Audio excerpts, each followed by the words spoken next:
Tiki grows fruit across 3 South Island regions, so Marlborough where we are today, Waipara, which is just north of Christchurch again on the east coast, and then Central Otago from that vineyard as well. So 3 areas within the South Island.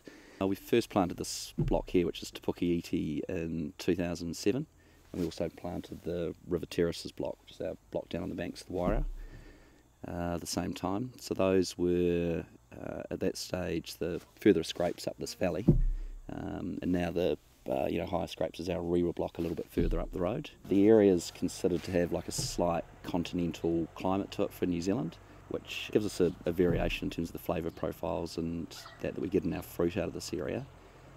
It's considered to be on the extremities of grape growing for Marlborough, and when we initially looked at this land and looked at planting it, many of the locals thought we were pretty darn crazy. The River Terraces block is the soils in the ground there's basically been formed over the last few million years from floods of the Waipara River. So when you look at the profile of that, it's made up of a lot of rocks and big egg rocks about this side with a little bit of topsoil sort of interspersed through it. So in terms of the grapes and that we get out of there, that's what goes into our single vineyard wine. So it's lower cropping, quite a bit of minerality coming through in the fruit. Whereas on this block here, Tiki Tere, a lot of the soils and that here are more of a lower space. So that's all stuff that's eroded out of the hills behind us. It's come down over time, so there's a lot more fertility in it.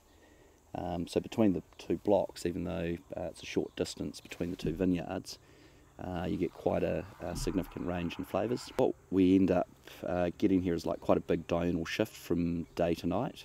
And what that does to the fruit is, as your fruit is ripening, so more and more sugar is coming into your fruit. If you're in a really hot climate, without those cool nights, then your acids decay and break down quite rapidly. Whereas if you've got the cool nights like we get up here, then that holds your acid in a little bit longer. So it gives it that backbone, otherwise you end up with flabby wines with not a lot of guts to them. Our feeling was within Marlborough is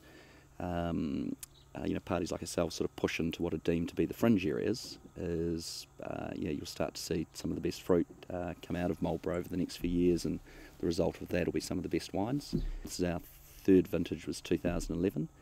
And with that, one of our wines picked up the trophy for the top Sauvignon Blanc in New Zealand, which was a lot earlier than we sort of expected. Those vines are still quite young, so that's got us pretty excited over what the future will be for the fruit off here as we get to know the blocks a little bit better.